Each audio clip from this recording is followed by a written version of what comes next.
asking me for the solutions for this quadratic, and whenever you have a quadratic, you gotta factor it out in order to find the solutions. But here's a little bit of a trick for the SAT, and keep this in mind for sure. See those answer choices, and you see the plus or minus in all of them? Most likely what that's implying is for this particular problem, you're gonna use a quadratic formula. So the quadratic formula right here. Memorize this. I can almost guarantee you at least 1 or 2 questions on the test will require you to use this particular formula, and they don't give you this one. So memorize it, memorize it, memorize it. I'm gonna hide it. Try to think of the formula, or write it down somewhere for yourself right now. I'm telling you that's the best way to memorize it. So I'm hiding it right now. I'll give you another 4 or 5 seconds. Alright, that was a quick 4 or 5 seconds, but I'm telling you that's the best way to memorize it. Don't look at this formula. Try to write it down for yourself over and over again until you have it. So let's say you're in this formula, your A is right there, your B is right there, and your C is right there. And this one is pretty easy to figure out. The A is that missing 1 right there, because there's that imaginary 1 there. There's your B, -10, and there's your C. And I usually like to keep a running tally of the numbers. So A is 1, B is -10, and C is 18. And now all I'm going to do is plug them into this formula, and then I'll have my answer.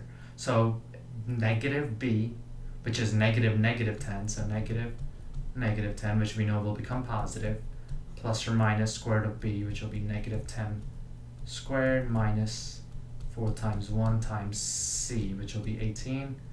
All of that over 2 times 1, which will just be 2. So -10 will make that +10, plus or minus -10 squared will be 100, minus 4 times -4 times 1 is -4, and -4 times 18 will give me -72. And again, all of this over the 2. And let's move from there to there. 100 minus 72 will give me 28. And then all of that over 2. Now, what I need to do is rationalize that square root of 28. Think of 2 numbers. Let's do it over here. Square root of 28. Think of 2 numbers that go into 28 where one of them is a perfect square. Square root of 7, square root of 4. Square root of 7 times square root of 4. And now square root of 4, you know, is just the same thing as 2. So this really just narrows down to 2 root 7, because that changes to the root 2. And then the root 7 you can't change, so that's just 2 root 7. So it's 10 plus or minus 2 root 7 over 2. Now we'll simplify this. 10 divided by 2, that 2 is dividing both of these. That and that is they're both being divided by 2. So 10 divided by 2 is 5. 5 plus or minus square root of 2. That'll be my final answer.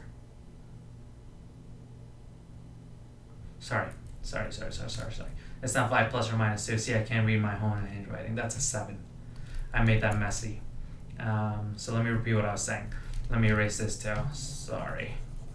That 10 gets divided by 2, so that becomes 5, right?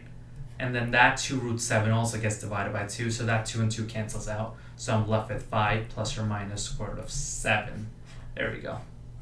And that's my final answer.